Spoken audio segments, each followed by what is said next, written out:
Oh, yeah, when you're on a spiritual path, that's the first thing that has to go, or the first thing that goes is that need to get others to understand what you're doing and allowing them to have all kinds of opinions about you while you draw on your inner grounding and your knowing until they look at you and they start saying, "Look at that. He seems to be really grounded and at peace, yet really involved in the world." Now, in terms of spiritual bypassing, it is usually looked down upon as a kind of self serving state of spiritual people who have discovered that they have this core inner peace, but are protecting this peace by building a wall around themselves and not going out in the world helping or facing real problems or solving real problems. And they would rather feel good, right? So it's all about that feeling that has to be preserved by disconnecting from the world. So spiritual bypassing is about managing inner peace. Now, you might think that the opposite of spiritual bypassing, which is jumping into the world and reacting to the world, is a different state. But it's actually essentially the same, because until we question the disconnect inside of us, which is identity, which is what I write about, until we see that there's a difference between us and that conditioning that we believe is us, when we go out in the world in that state, we are bound to be reacting. And we're bound to be helping and getting involved also for selfish reasons. Your suffering is making me suffer. Thus, I have to somehow influence your suffering so I will stop suffering. So it's all about management of my inner feelings, inner state, once again.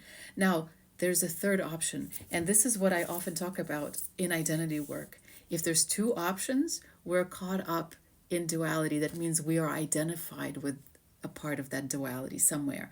We have to step out of it into a third place when we discover that that inner peace we were talking about is completely 100% unconditional. And when I bring that kind of inner peace into the world, I don't need to manage it. I don't need to protect it. Completely whole self that doesn't have an investment, personal investment, in you being any different than you are. I don't need to rescue you for my sake. I don't need to stay away from you for my sake.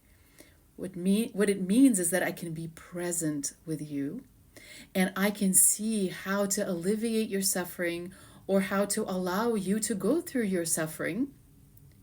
In case of addiction, a lot of people go through this, right? How can I allow you to experience the consequences of your behavior while remaining a completely loving presence in your life without rescuing you?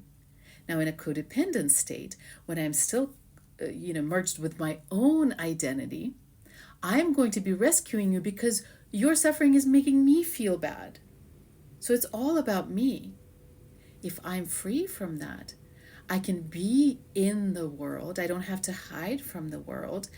And I can have discernment. I can have wisdom about how to be an active participant and where my participation will actually contribute to a better world. And none of that activity is selfish, is for my own sake.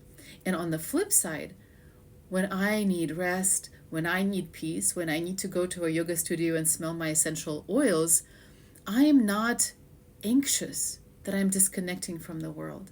I trust that the world is doing what it's doing, and I will be involved when I need to be involved. But at this moment, when I cannot do anything about it, when, like I said, the suffering is only on the screen of my phone, there's no use for me being caught up in fear and creating an amplification of the wave of anxiety in the world. I can allow myself to be at peace. I can allow myself to be playful and enjoy myself. So to sum it up, when we are caught up in our identity, which is like an ego, but a little bit smarter, there are conditions to managing our connection to who we are. And those conditions can be managed one way or another way. But when those conditions are removed and we have an unconditional access to who we are, to that energy behind life, to God in us, then we have set ourselves free. Then we are available for true service, and we are available for true celebration of life, true celebration, true playfulness, true love, etc., etc.